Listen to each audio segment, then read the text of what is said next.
Hello friends, welcome to my YouTube channel. তো আজকে আমরা দেখবো যে আমরা উইন্ডোজ ওল্ড ফাইলটা কিভাবে ডিলিট করতে পারি, যেটা আমরা যখন আমাদের ওয়েসটাকে রিসেট করি, রিসেট করার পর এই যে ফাইলটা চলে আসে।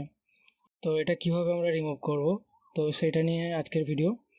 তো এটা প্রথমে এর জন্য আমাদেরকে উইন্ডোজ বাটন এবং আর প্রেস করতে হবে, এবং এখানে একই টাইপের লিখতে হবে ক্লিন এমজিআর। ওকে, তো এখানে আমরা ক্লিন এমজিআর করে ওকে করব, ঠিক আছে। তো ওকে করার পর ওকে প্রেস করার পর এখানে দেখবেন যে ড্রাইভটা যেন সি সিলেক্ট করা থাকে। তো সি সিলেক্ট করার পর ওকে করব। তো কিছু সময় ওয়েট করার পর দেখবেন এখানে ক্লিন আপ সিস্টেম ফাইলস আছে, তো এটাতে ক্লিক করব।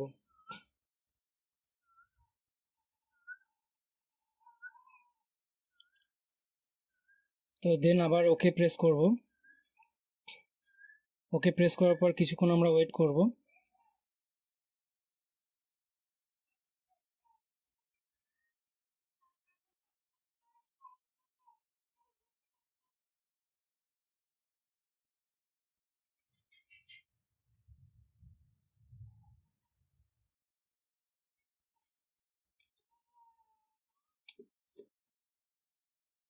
এরকম একটা ডায়লগ বক্স ওপেন হবে।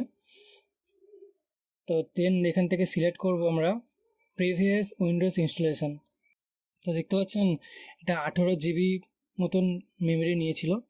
তো এখানে আমরা কোনো কিছু টিকমার্ক করবো না, অ্যাজ ইট ইজ যেমন আছে তেমন থাকবে, কোনো কিছু হাত দেবো না, শুধু জাস্ট এখানে এসে সিম্পলি ক্লিক ওকে করে দেবো। তো এখান থেকে ডিলিট ফাইলস।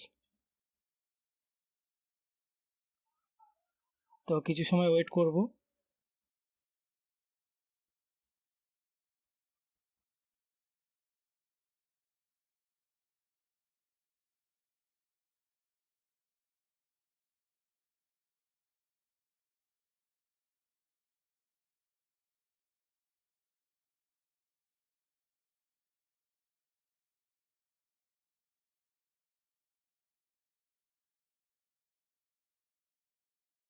তো দেখতে পারলেন আমাদের ফাইলটা কমপ্লিটলি রিমুভ হয়ে গেছে, যেটা আমরা ডিলিট করতে চাইছিলাম।